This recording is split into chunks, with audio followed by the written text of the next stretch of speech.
I'm reviewing the TRA of 2003 and the definition of public places is stated here, and Section 5, smoking ban in public places, clearly states the places where smoking must be prohibited. For example, play schools and schools, elevators, buildings, premises, public conveyances, or public transport, school preparation. Tapos sa Section 6 nga po, nakalagay yung smoking and non-smoking designation. Dun po sa ordinance natin, meron din po tayong nakalagay na pwede po tayong mag-apply for smoking area. Designated smoking area. So, for your second comment po, sir, yun po yung aming sagot doon, na meron po tayo na pwede po natin i-designate. Tapos, yung sa public place, medyo, nga yung all places dito. Pero yung sa mga enumerations, tama naman, di ba? Nakita nyo? Playgrounds, sports grounds, or centers, tama naman. Kaya lang yung all places. Sige, so yun yung kailangan siguro namin ayusin. Oo, but the designation, meron kami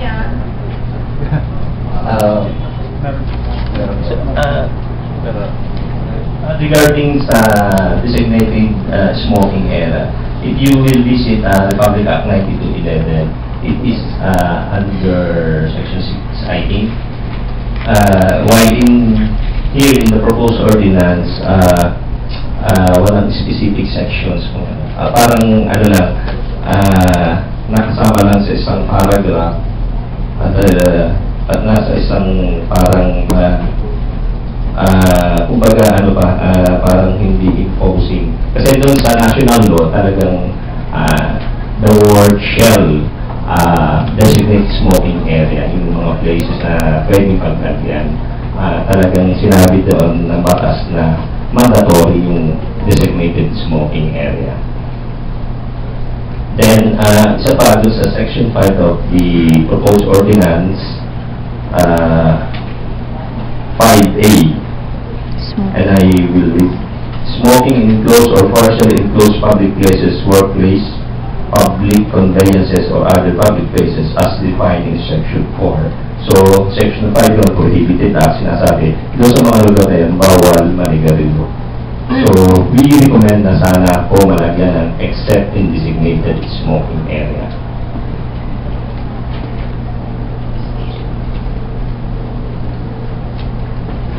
Any comment? I acknowledge Gagawan Rocha and then Gagawan Rosa. Thank you very much, Mr. Chair. Well, I just want to give in support to the statement made by Gagawan that they want to suggest more on the proposed ordinance. I think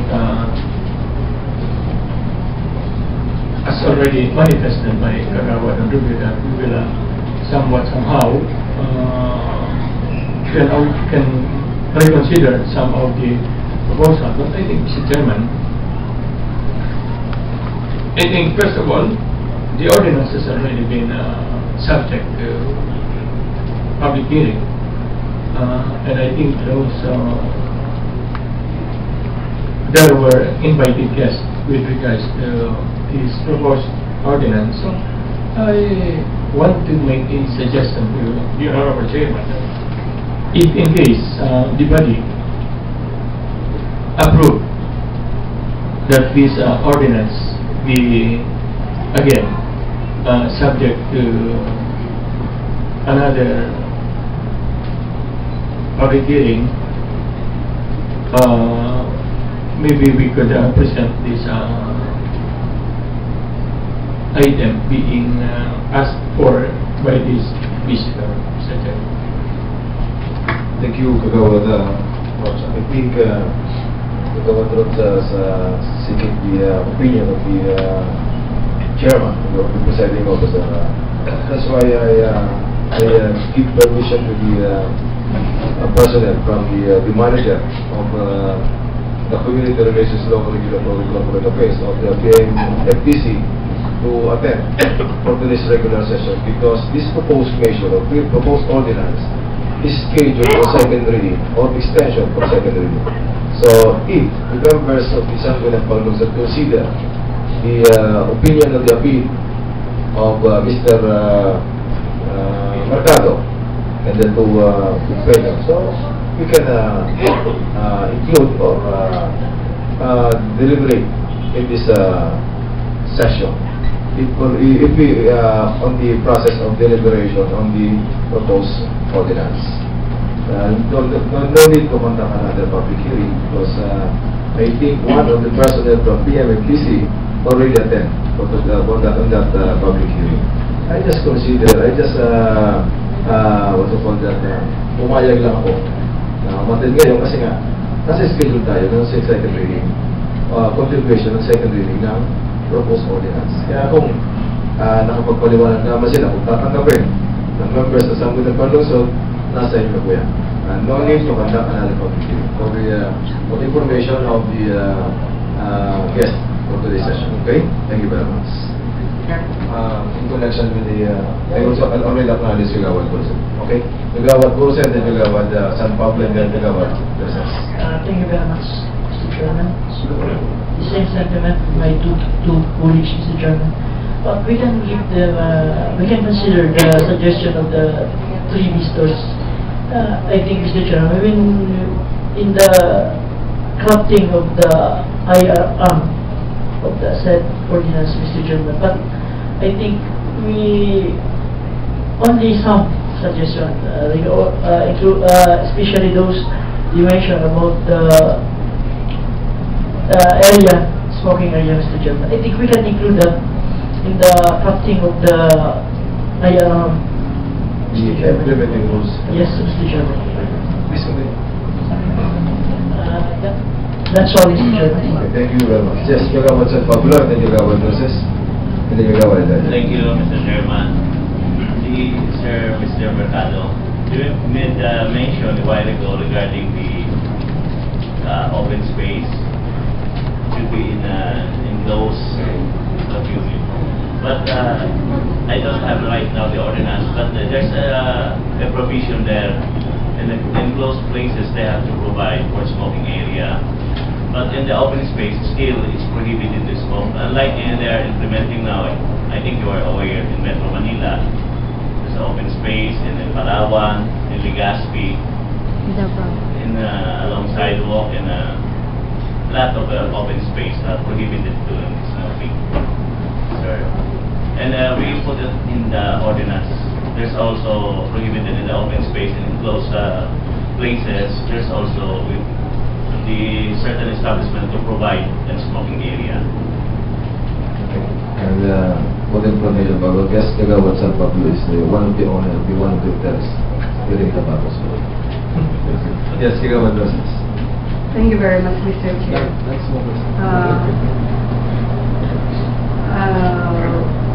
First, I thought the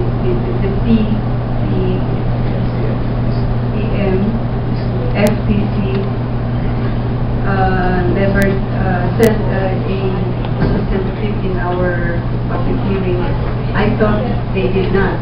So now that I know, but I would have appreciated very much if your representative during the public hearing has already aired what you have written here.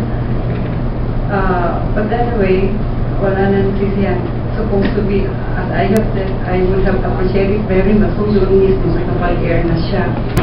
Now, with your letter, with your request, I think the Vice Mayor has been very kind to you for entertaining you. Kasi kung ako yung Vice Mayor, hindi na. Kami nagpa-public hearing. But anyway, we will not be depriving you. My personal idea is that we will not be depriving you of your sentiments. But you are here today. There's no room for us to deliberate with each other, not to argue.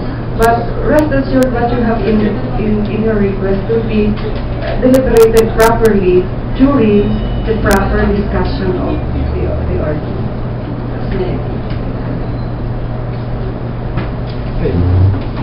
Análisis ng kagawad na nagagawa ng siya. Thank you, Mr. Sir. Based on Section 2, Section 22, it's going to be proposed. If any part or provision of this ordinance is declared unconstitutional or invalid, the same shall not affect the integrity of the other parts or provision. Saka po, sir, iadalhin pa naman ito sa paglawigan for review. Kaya siguro wala naman siguro problema. So, wala naman kasi nasa may papas. Basta sinasabi na Thank you, kagawad. Kasi kagawad rin siya, and then last, kagawad rin lang namin. and yung mga bisita natin, mga kagawad rin, pangulit sa ito. Kaya sila naman na. Thank you. With regards to the ordinance, I was supposed to say that the ordinance will still be approved by the Sangguniang Panlalawigan. So that was already mentioned already by my colleague Kagawad Adalia. This ordinance will still be approved by the Sangguniang Panlalawigan. Thank you, kagawad. Last, kagawad. Thank you, Mr. Chair. Speaking of review of the Sangguniang Panlalawigan, the city government of Legazpi has already passed the same ordinance and also Ligao. And I'm just wondering, why have the ordinance been operational, been declared valid and operational if there's something wrong? Tayo kasi nag-adopt lang po ng ordinance nila kasi existing na. Wala namang comment yung Sangguniang Panlalawigan na hindi valid.